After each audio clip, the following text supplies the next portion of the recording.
the uh, academic portions in addition to what we began on Wednesday. So the thing I want to remind you is that if you have any textbooks remaining, because if they do not get in, we will you won't be able to graduate on time. So today what we're going to look at is, we talked about course planning, we talked about GPA. In addition to that, we're going to look at a couple other academic tools most colleges have. The first thing you need to become familiar with, if you look at your PowerPoint that was printed out for you, is you need to track your progress during courses. Most schools have online portals. That means things like Blackboard. I have an LMU login that I'll show you in a little bit, but essentially it's a way for these teachers to communicate with you and to provide you updates on your coursework. Additionally, a lot of these portals they use to make financial payments in addition to any other sort of school work. So I pulled up over here my LMU one, and so since I don't go there and have any real information in here, but essentially what I can look at, I have a whole set of tabs for academics, and I can do a lot of different things from there. But there's different shortcuts, different emails. You can go back to my LMU for different sorts of things. Essentially here, I have access to a whole bunch of data systems that LMU has. I can check grades, I can check all different sorts of things that can basically go along here. So I'm not going to go into details on this, but when you get access to whatever course setting your school use that. It's very, very important to use that as a tool to communicate with both professors and TAs, and make sure that you're using that very, very purposefully. Additionally, every university has a vast array of academic resources.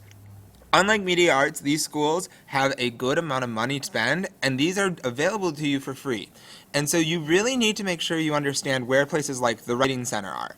A lot of you are going to need help with papers because they'll be expected to be at a much higher caliber than you are writing at right now. If you need any sort of special needs, special testing, there's usually special needs services for you. There's academic counseling. If you're having trouble in classes, there are counselors that are there to talk to you. If you need degree-specific tutors, your department probably offers a type of tutoring program, and it may not cost you a whole lot of money. Especially for certain classes in the sciences, there's class-specific tutors. So the TAs for your classes, and there might even be a tutoring program through the class, make sure to use them, especially if they're free. And finally, do not underestimate the power of the professor office hours. During these times, you can meet with these professors, and this is where you begin to really start to form those meaningful relationships with those professors.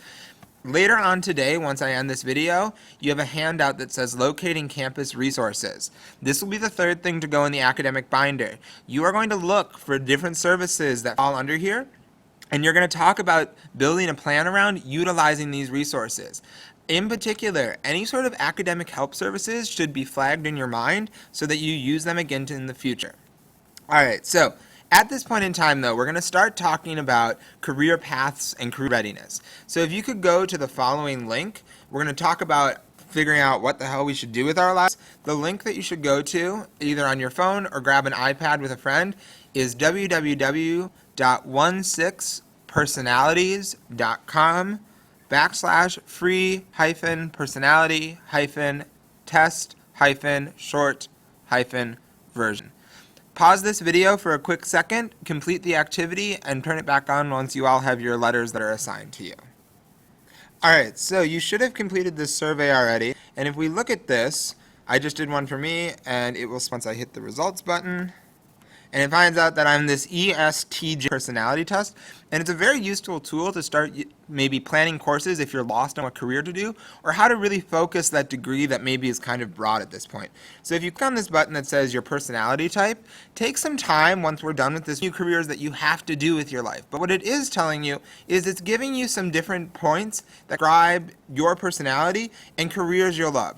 What you will find especially interesting is if you go to this ESTJ professional life and look at career paths, take a look if you are confused on maybe thinking life, and this can be a very good recommendations to start with.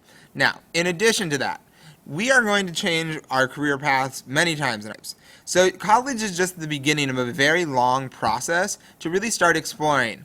And so when you think 4 years and you're about to graduate, what career do you want to be doing? What do you want to be doing with your post-college life? what you're going to do. There's a couple of actions you need to be thinking about taking during your college years. Very first thing you need to be thinking of is you need to be networking with professionals.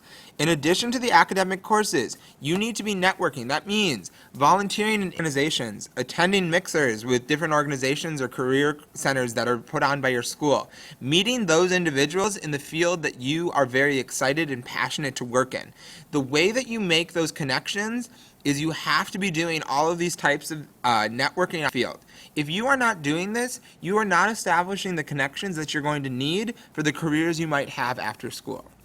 Additionally, any of my pre-health or pre-law people, you should be shadowing professionals. Even if you're not in those, you need to be thinking about shadowing a professional and getting to know what the field is like. So for example, if you want to be a doctor, then you should shadow multiple doctors in different fields in order to only with doctors, but also to demonstrate to future careers that you are really, really excited about doing this. Now, another way to build a relationship we talked about before, go into the office hours frequently. If you go to these office hours, professors will get to know you quite well. Additionally, if you love a professor's class or a topic that they're researching, you should reach out to them. So, as I click on this, there we go. We need to be very systematic in the way in which we plan out our careers that we want to pursue post-college. You are going to make a career path plan that is going to make sure that you are mapping out a path that makes you on the path to success. Now, you do not need to pick your career today, but what you need to be doing is thinking about things you are passionate and excited about and going and taking classes and opportunities on those specific topics. So, 2 documents today that you will be filling out, and I'll type it up here just so we all can see it. There's 2 things you need. The very first thing you need is you need to have the first half of class of what we talked about, and that was, if I scroll back and remind you, the campus resource scavenger. 4 things inside of there, and the one final thing are the reflection questions that you picked up today in addition. You need to reflect on the academic things that you have done last week, how they've gotten you ready for college, how they've gotten you ready to succeed beyond college, and what more you need to do in order to get further. All right, so that's it for our little lecture for the day. Good luck with all the academic materials. Please leave any questions that you have. You can send them in email form or text me with any questions, and we should be good to go.